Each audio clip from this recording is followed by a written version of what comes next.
This is bear country, and they depend on the salmon run for food, so I'll be in direct competition with them for the best fishing spots. We're only about 65 miles from where self-styled grizzly expert Timothy Treadwell and his girlfriend were eaten alive by a hungry grizzly. So is this the place where you saw the bear from the plane? It is, yes. You can see there's a very regular bear trail where they're coming and going from the river.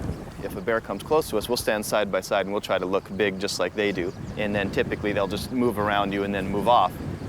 If a bear's trying to fish in an area, though, the last thing we want to do is for that bear to think that we want the fishing hole and we expect for it to move. So if they want it, we'll let them have it. Okay. Carrying a gun at all times is common practice in the Alaskan wilderness. And in case a bear does attack, my pilot Glenn Osworth Jr. is carrying a .50 caliber handgun. The bears may have already found a good fishing spot. Just literally, I don't know, sort of 15 feet from where I'm standing, there's been a steady procession of fish through, working their way upstream. And there's also some big dark groups holding as well further down, so I'm quite looking forward to getting a line in the water. There are no bears in sight, so it seems safe to try and catch my first salmon. What you're doing is you're casting out, you've got a lump of lead here, and you flick it 45 degrees upstream. It comes down, and the fish are all facing upstream, and the idea is that they've got their mouths open, it just gets in their mouth, that panics them, they run, and as they run, hey, that ends up in the mouth. So it feels like a strike, but and that will be in the mouth, probably like that. But then they're not actually going for it. That's the theory. I'm going to see if I can put that into practice. Time to try and get my first salmon. Well, there you go. You got it. Ah, we've got. Actually hooked one. That was a bit of a surprise. The line just was ticking down, and they haven't really spooked off too far. Just ticking down. It just stopped, and I think I was a bit too surprised. And I just pulled. I should have sort of actually tried to set the hook a bit more on that one. With this many salmon around, it's not long before the bears start returning to their fishing spot. Here's a bear just coming out of the brush on the far side.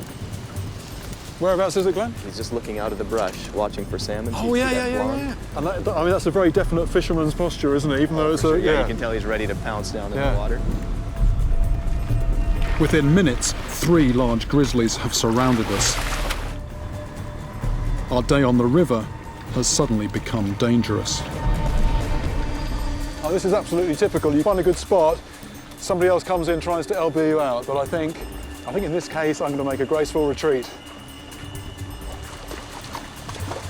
He may turn back towards us too, because there's fish between us and the bear.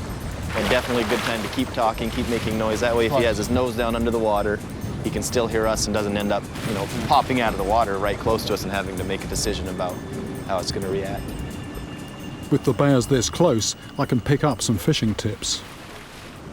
I think it needs a bit of practice. It's almost on a level with my early fly fishing attempts, I think.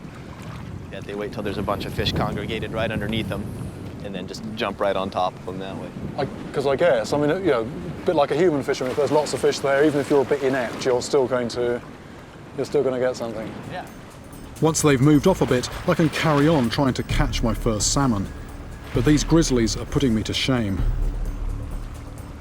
Ah! Ah!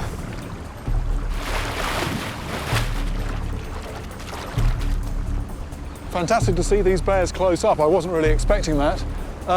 You can see they're semi-aquatic, but I don't think this is the lake monster, but I think you could call it, in some ways, a bit of a river monster.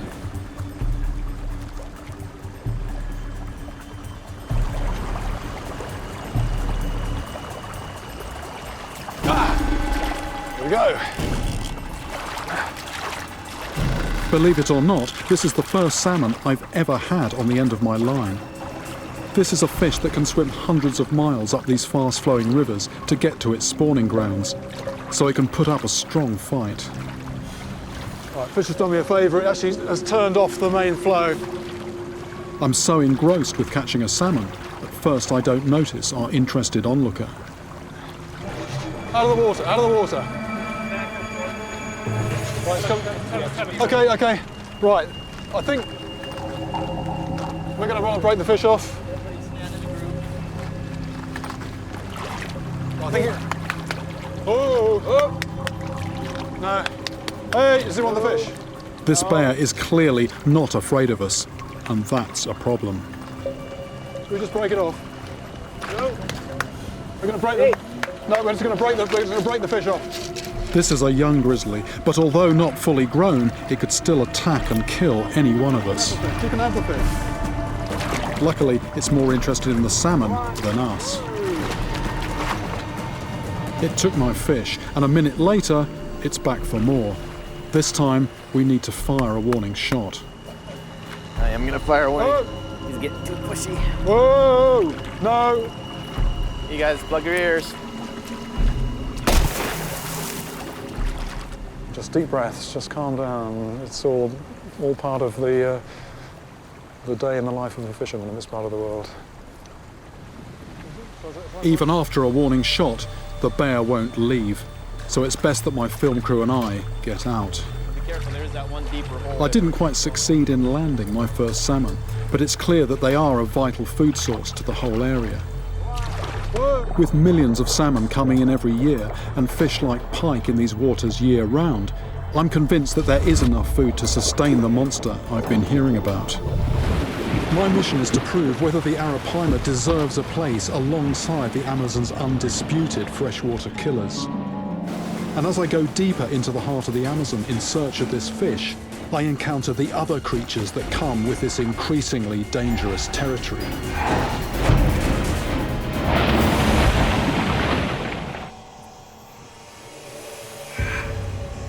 Fishermen that hunt the arapaima fish here in the Amazon regularly expose themselves to river monsters that have no need to prove their deadly nature.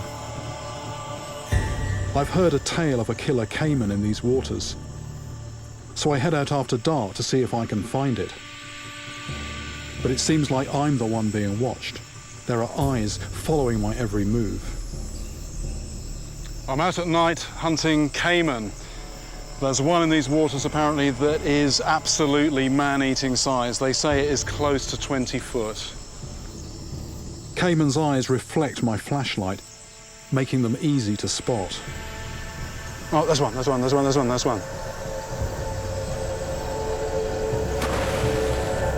Maybe I can grab a small one to have a closer look. Too fast, too fast.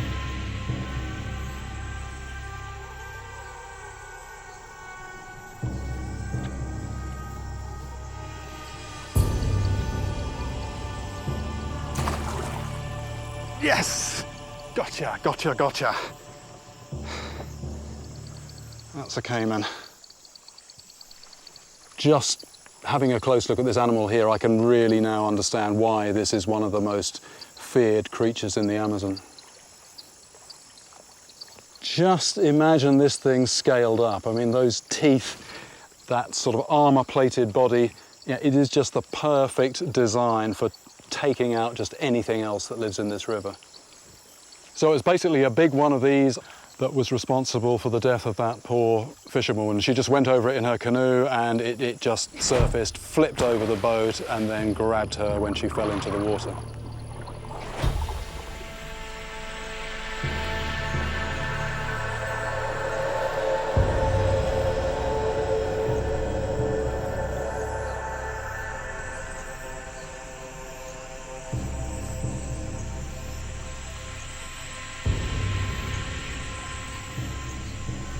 Seeing how many caiman there are in these waters makes me realise that it is as much the company the arapaima keep that makes them such risky prey to hunt.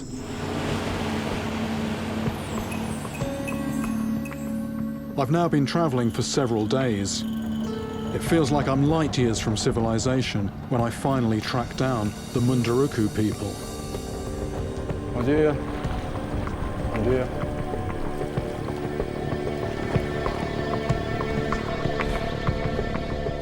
Although often dressed in Western clothes these days, the Munduruku still retain their connection to wildlife and to the myths and legends of old.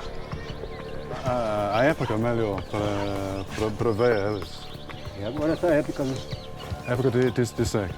Okay. It looks like, you know, I could be here at the right time. A good time is right now when the water's down and the fish are actually concentrated. Okay. Ah. But lunch is on the go. Turtle's actually very tasty. If you're eating fish all day, every day, a little bit of variety actually is quite a treat. So some fish ready for supper. No fridge here or anything, so basically had to put some salt on, otherwise they just go off in the heat. Assim. Voilà. Mesmo respirar tofu. This is a little spice you put on your fish. Mais pimenta. A pimenta. Pimenta. Aqui dentro. It's sort of manioc juice with a bit of chili peppers in there, and it's got a bit of a bite apparently. Aqui, rapaz, lá de pesca, aqui ele tá tomando farinha de pesca.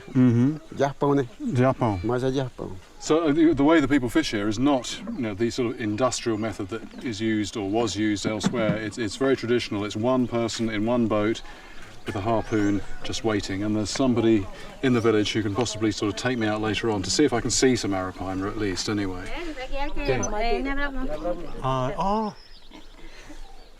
It's a newborn little monkey, and they're feeding him with a bottle at the moment. He's that young.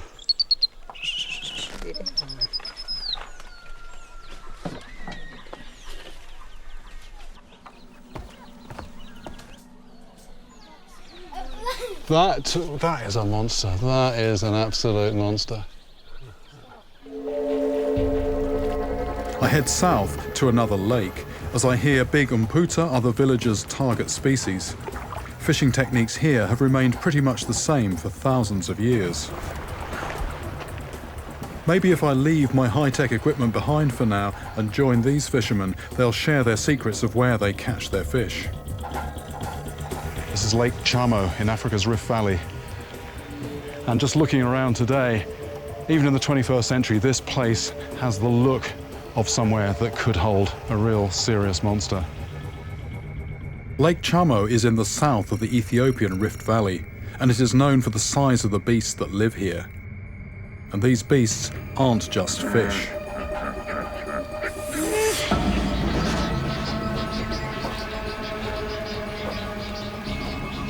I generally scout out an area before I fish, but on this lakeside I'm not alone, and I'm not sure I like it. I'm not used to jostling for position with man-eaters. These guys can eat up to half their own body weight in a single meal, and very often it's fishermen that end up on the menu. Situations like this that make you rethink your place on the food chain. I'm normally the person who's doing the hunting, but I'm very aware now that I'm actually having to sort of look around me, watch my back. Something might have its eye on me. I'm feeling a little bit more relaxed now. This croc's still in some of these reeds here. Didn't actually see the animal then, but heard the movement as it went through the reeds.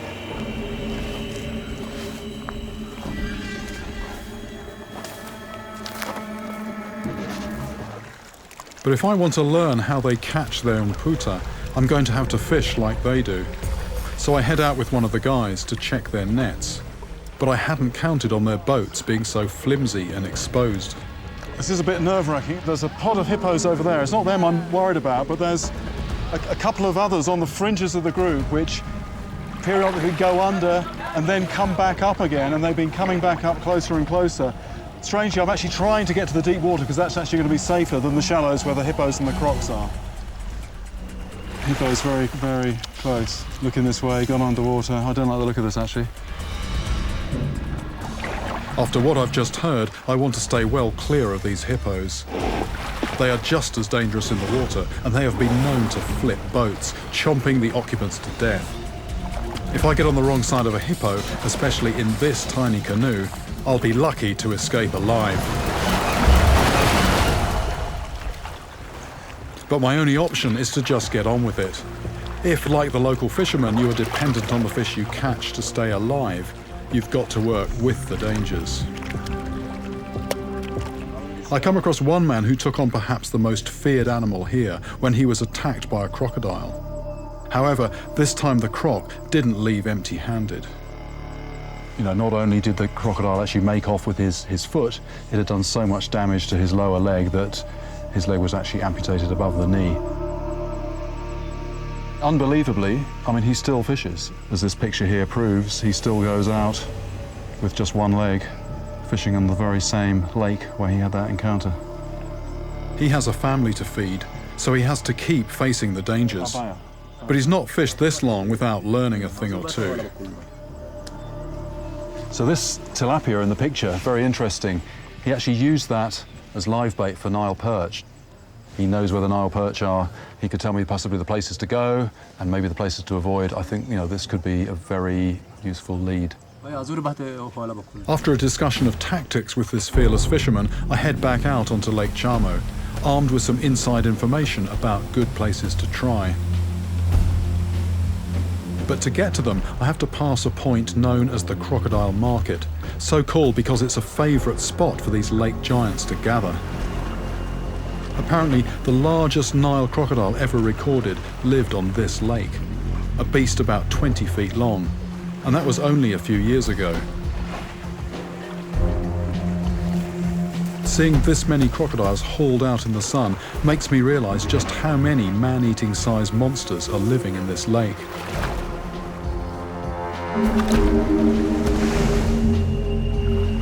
Just the size of some of these creatures, just enormous. I've never seen so many big crocodiles in one place before. And as they sink back into the water, I can understand why they say it's the croc you don't see that will kill you. The elders told me they doubt the native fish species here are capable of inflicting these injuries.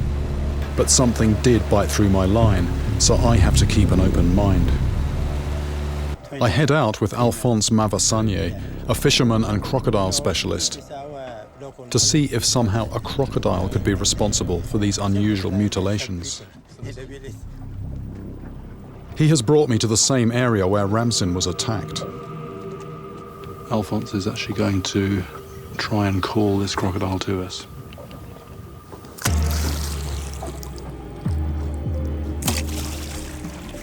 The splashing mimics the sound of a large crocodile moving quickly through the water.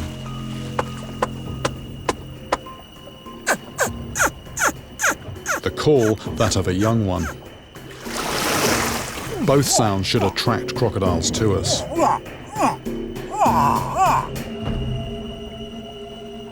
Ramsin described the croc that attacked him as being over 20 feet long.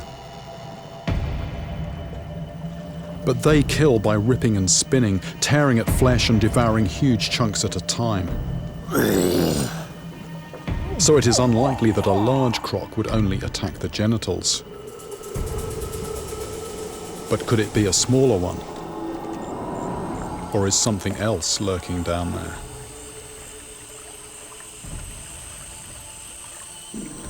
Yeah. See the eyes just on the edge of this bit of vegetation here, about 20-30 yards in front of the boat now. Dense floating islands of vegetation. Perfect crocodile habitat. It's right in the vegetation.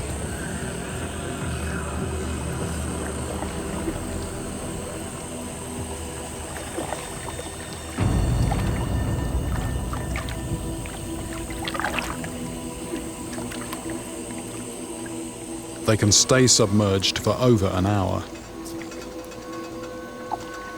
You don't know they're there until they attack.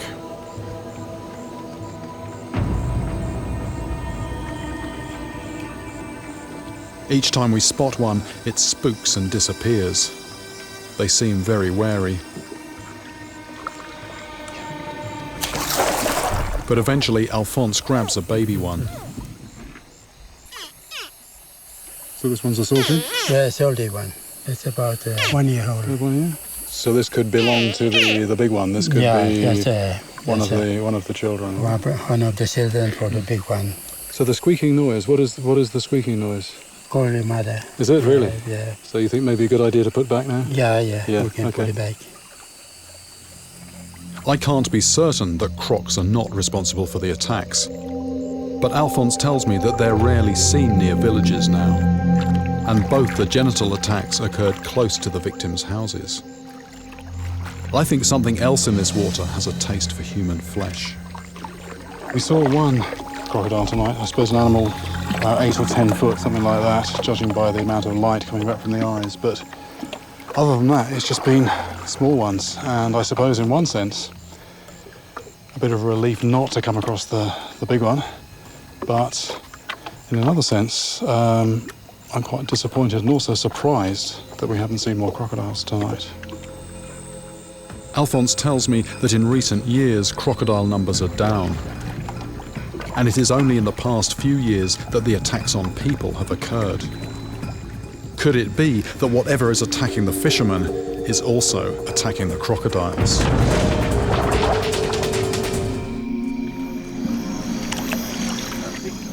Dr. Dave Morgan, who leads the research, is passionate about sawfish. By tagging and tracking individual fish, he's starting to build up a picture of their secret lives. But as we head out to set trapping nets, we're busy watching our backs.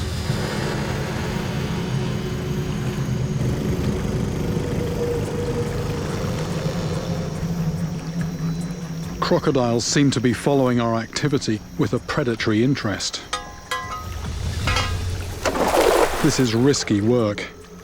If you get too focused on the crocs and take your eye off what's under your nose, you can wind up getting karate chopped by a sawfish in the net. Just trying to do it from a boat in a deep section, that's when you often get hit a lot. Or when you don't want to get out of the boat because there's crocodiles or saltwater crocodiles around, then yeah, you get hit. Working as fast as we can, we lay a series of nets across the main channel. If there are any sawfish here, they stand a good chance of getting snagged. At regular intervals throughout the night, we come back to see if anything's turned up.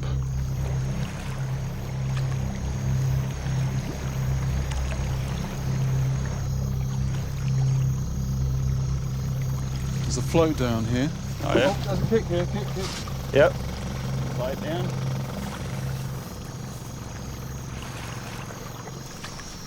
Okay, so we get... Yep, we'll get that one out. The first catch of the night is an agitated barramundi. As I already know, this can be a prickly customer. These things are sharp, Jeremy. They're basically almost the worst thing to get out of a net. They're worse than crocodiles and bull sharks and sawfish. They've got spines all over. It's got itself well wrapped up, but eventually we managed to untangle it without getting impaled. Barramundi got caught in the net. This is going back in the water. This thing's quite a vicious predator, but I mean this is it's going to be a meal for the crocs if it stays in the net any longer. But back to fight another day.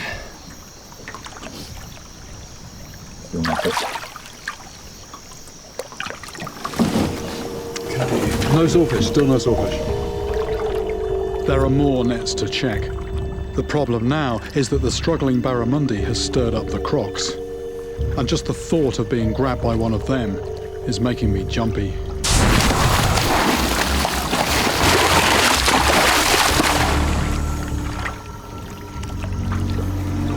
There's something, hang on, there's something grey in the water. You can feel something, Jeremy. Yeah, definitely there's a real kick like that. Yep. Is it a long kick or a... It's, there, we can see, can you see that? Yeah, that's one. Croc, bull shark or sawfish, this has to be the lucky dip from hell. Let's just do a quick croc spot. There was a croc coming in before over there. Yeah, it left the bank and was out in the middle. Yeah.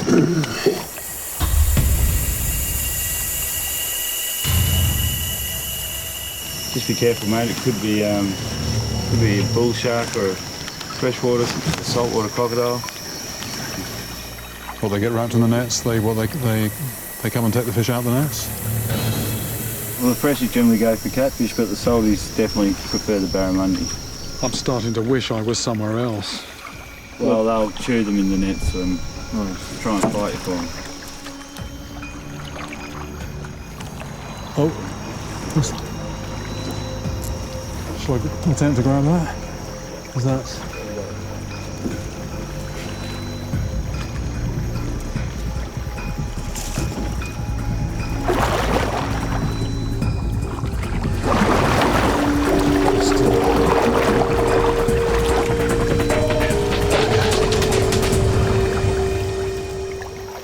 Well, no sawfish in the net, but this is a bull shark.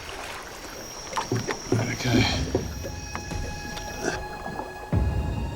I'd normally be fired up to find bull sharks so far upstream in fresh water, but they're starting to feel like a plague, and I wonder how many more I might have to pull out from this crocodile soup before I find a sawfish.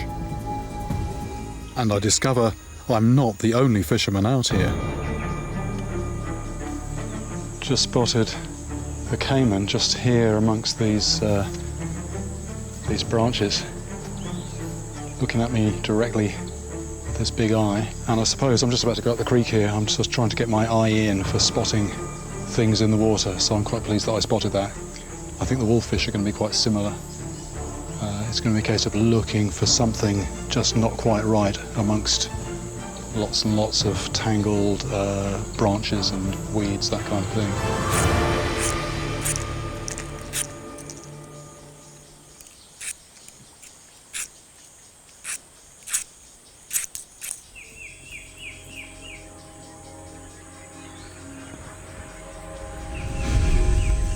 I have now heard incredible stories of how fearless wolffish are. I have caught the huge piranha that they compete with in these rivers. I have travelled so far and risked so much, but to fall at the last hurdle would be a disaster.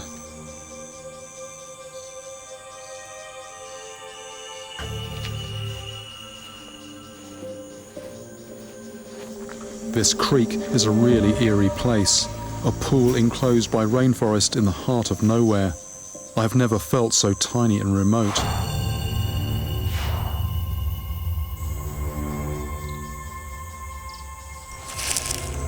The fragility of my safety has never been so clear. And to make matters worse, I'm not alone.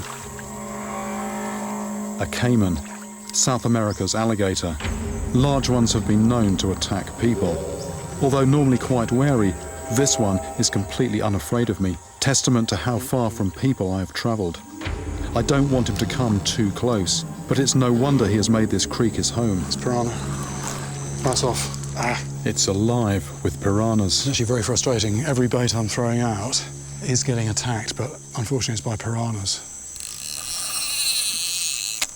Piranha again. I'm hoping that as the light fades, they will become less active. But at the moment, I've got a dwindling supply of bait because the piranhas are just attacking it every time. My best chance is to wait until night.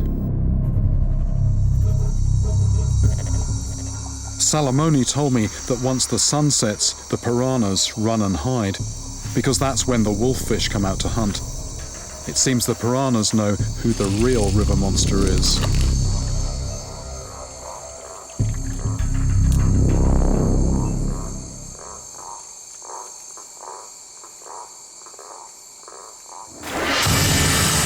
Fish on! Oh yeah. I've finally got a wolffish on my line, but I'm not the only one with an eye on my catch. There's a caiman right in front of me.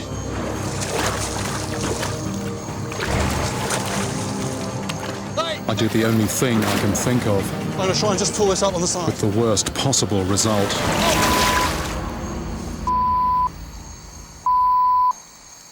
I was trying to pull the fish up on the side because a caiman was after it, and I've lost it. I've lost it. Damn!